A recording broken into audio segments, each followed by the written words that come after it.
Bismillah, walhamdulillah, wassalatu wassalamu ala rasulillah sallallahu alayhi wa sallam wa ala alihi wa sahbihi ajma'in. Brothers and sisters, this is your brother Jamil Abdul Rauf, and we are in the second lesson or talk or episode of Stepping Stones to Wisdom. And before I start, I want to throw some questions out there for the brothers and sisters. In the introduction, I mentioned a few things, and I want if you could just recall just 2 points or 3 points of what I mentioned in the introduction. I mentioned a hadith from Anas ibn Malik radiallahu anhu, the beloved companion of the Prophet sallallahu alaihi wasallam, who used to serve him, and he once asked him a question. What was that question? And Anas ibn Malik received the answer from the Prophet sallallahu alaihi wasallam, and he said that was the happiest day or the happiest I had ever been since I had become Muslim. Why? What is the question that he asked, and what was the reason he became happy upon the Prophet? So answering that question. And number two, why? What effect does following the Sunnah of the Prophet ﷺ have on us on the last day? What? Give me one specific thing or reward or honor which the believers who follow the Prophet ﷺ Sunnah, peace be upon him, who follow his Sunnah, what reward will they get on the last day? And the last question is, how can we maximize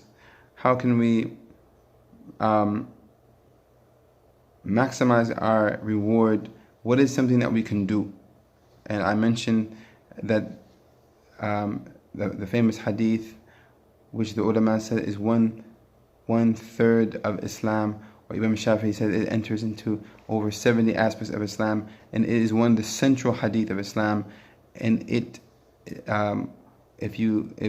this hadith, which I want you to mention, if we take in consideration before we do any good deed, Allah will multiply our reward according to how we purify.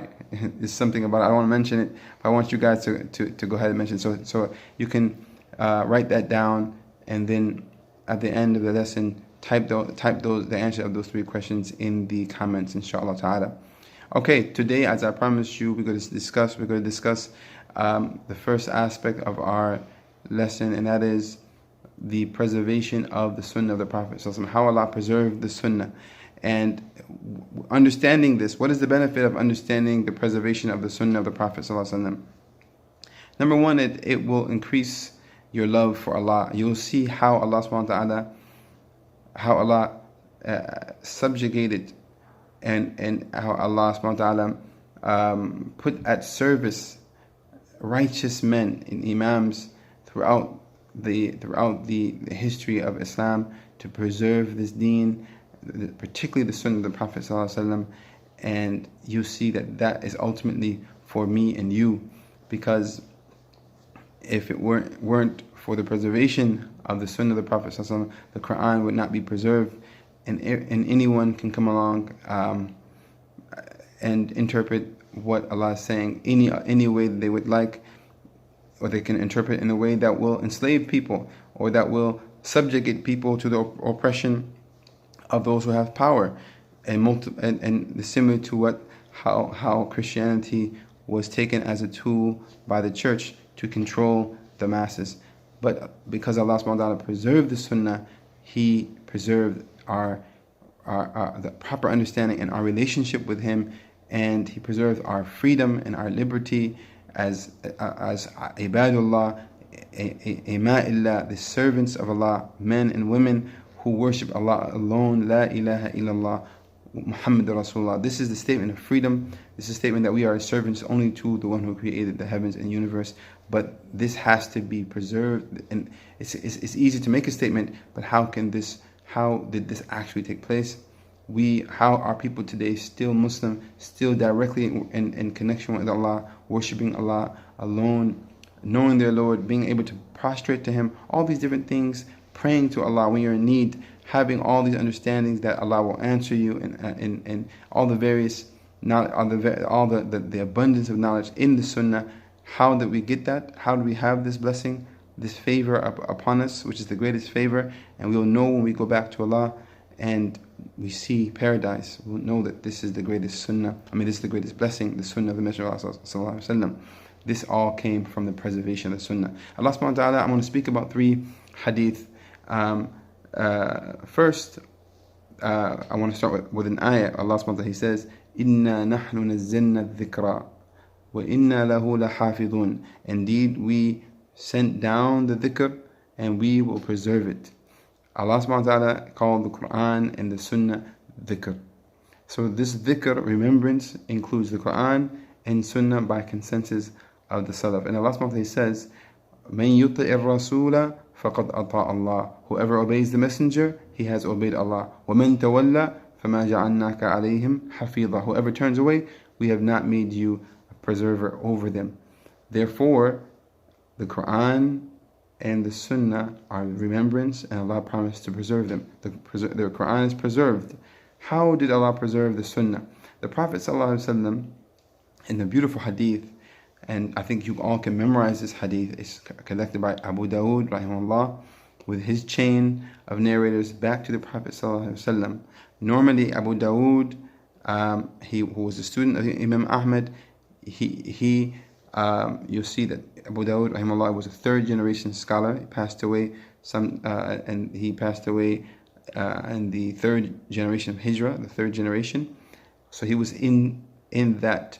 He was in what the Prophet ﷺ described as al-Qurun al-Mufaddala, the preserved or the virtuous,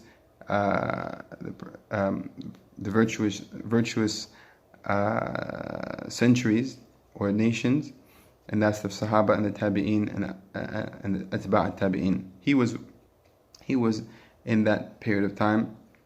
He narrated with his chain to the Prophet ﷺ, and in which the Prophet, he said, "Tasma'una." He told the companions, "Tasma'una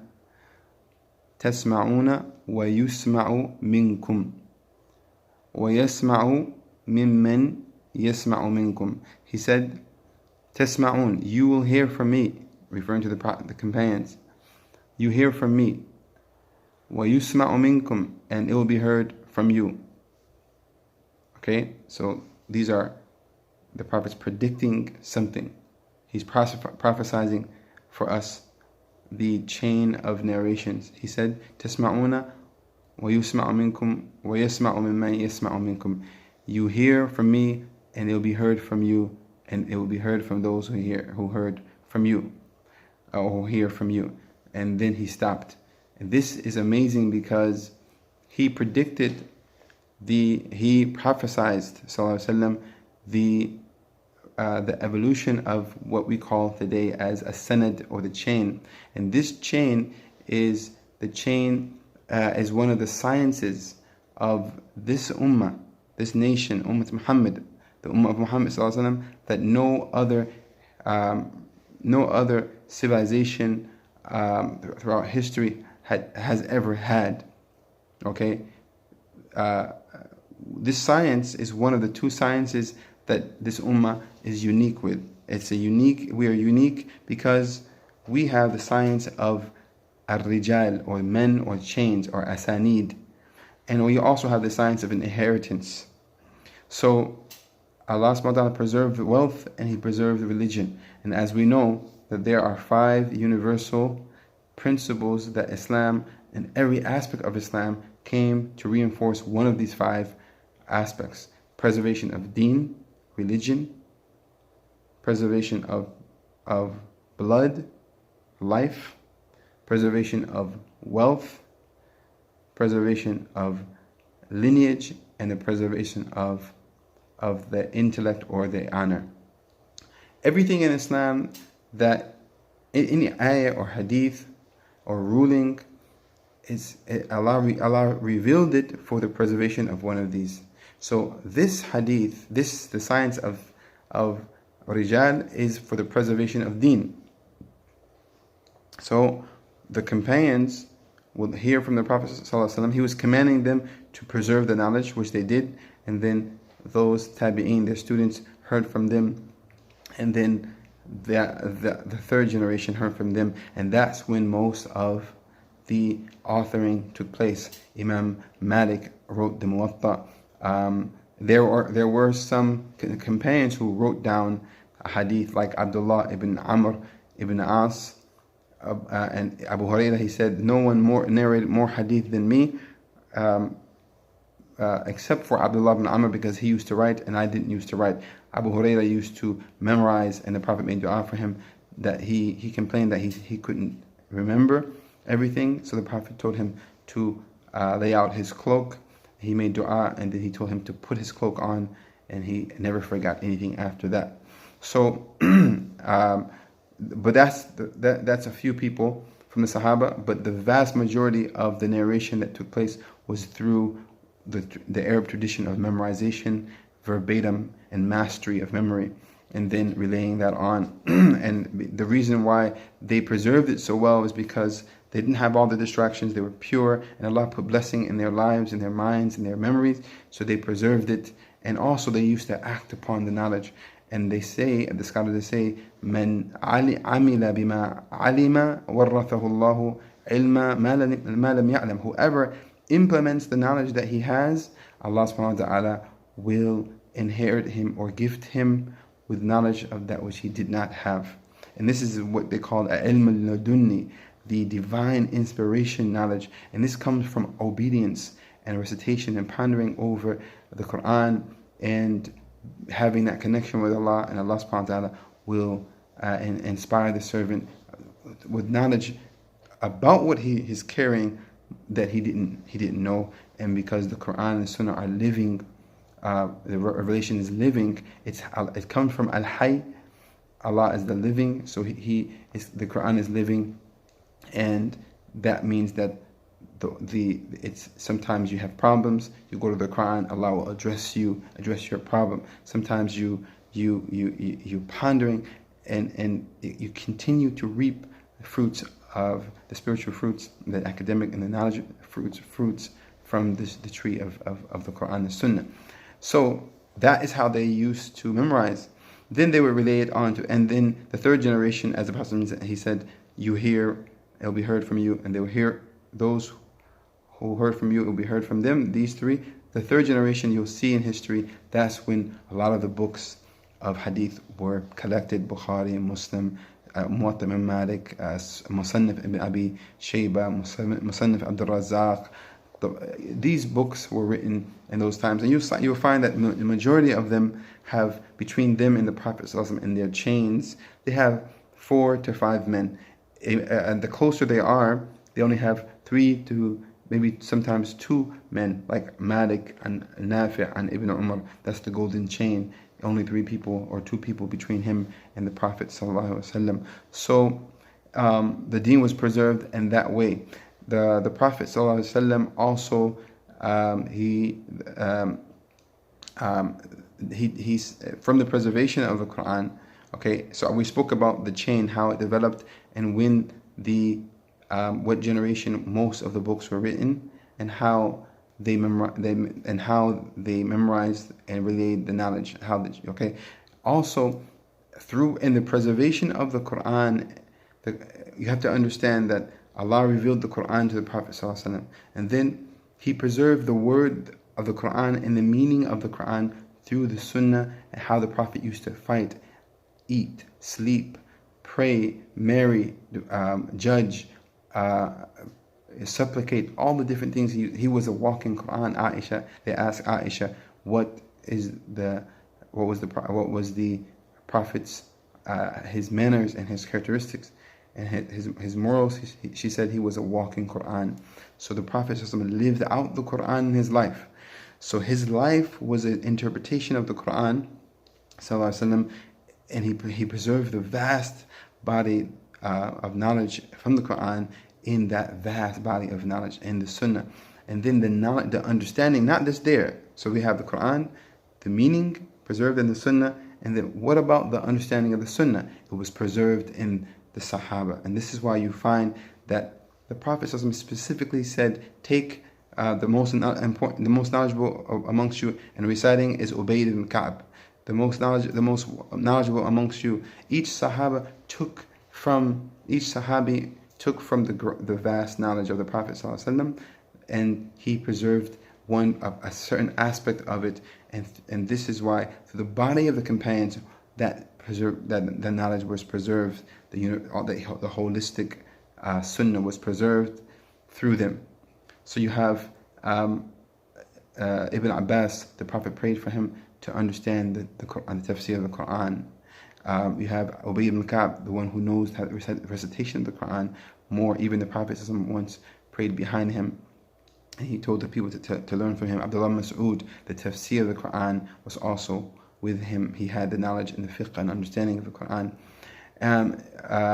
You have Mu'adh, who will be in front of all the scholars Yawm al-Qiyamah, he was the most knowledgeable of the halal and the haram. Then you have, for example, Zayd radiallahu anhu, he was the most knowledgeable companion when it came to inheritance, right?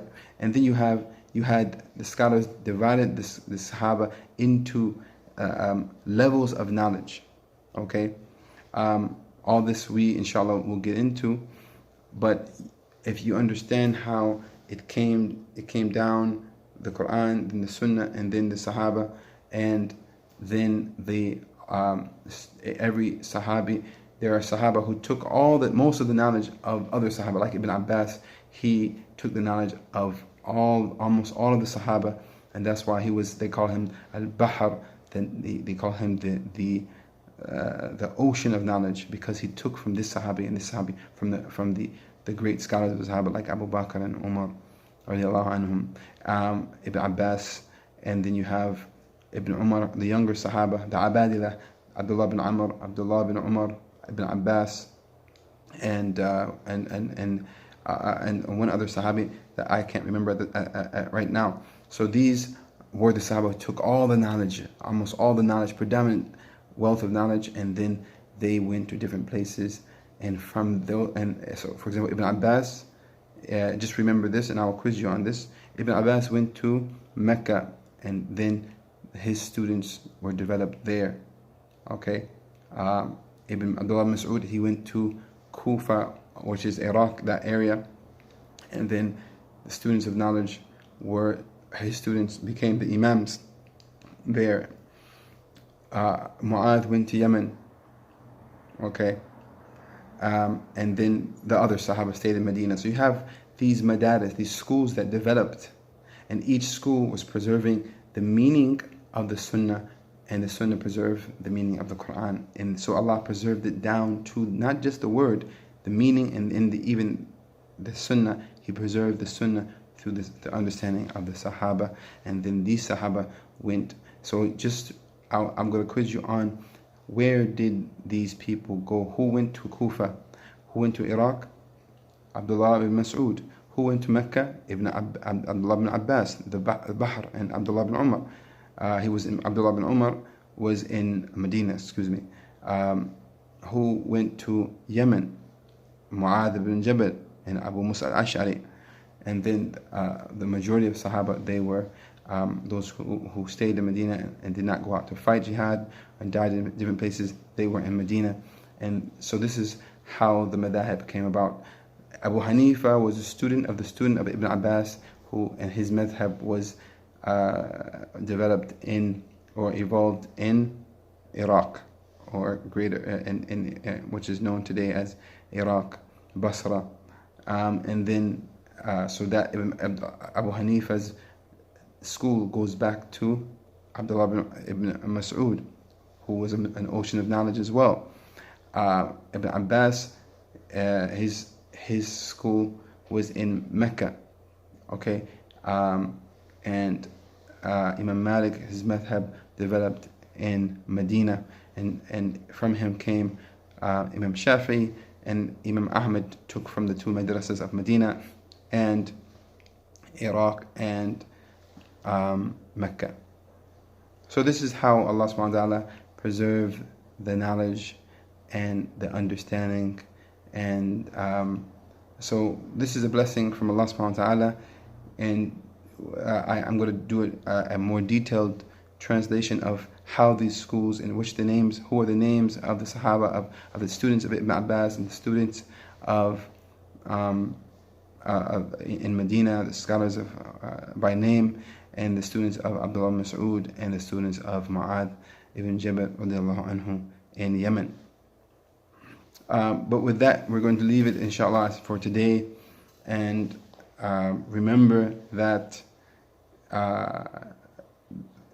Allah, He preserves the soul, and He preserved for us the food of the soul before we even existed, and understood that it wasn't important, because this is something that mankind, this is our roadmap, this is our map to paradise, and if without it, then we would not have been able to answer the angels in the grave, to answer before Allah subhanahu wa ta'ala, to worship Allah with clarity and understanding and confidence and authenticity and objectivity, not subject to different people's opinion, pure truth. Alhamdulillah, alladhi hadana li hada wa ma kunna linahtadi lawla an hadana Allah. We thank Allah for Islam. This may sound oversimplified, but wallahi alladhi la ilaha illahu, this is the greatest blessing, that we are Muslims and that Islam has been preserved for us, so that anything, when it comes to any decision we want to make in life, we know that we have a direct command from Allah and a direct command from His Messenger, and we know exactly what the reward is, and we have no doubt about anything that we do. Alhamdulillah. And inshallah ta'ala, if there's any questions, you can put them in the comments in the video, and any suggestions, any advice, inshallah, we are open to any advice from the brothers and sisters, inshallah. Barakallahu feekum. Assalamu alaikum wa rahmatullahi wa barakatuh.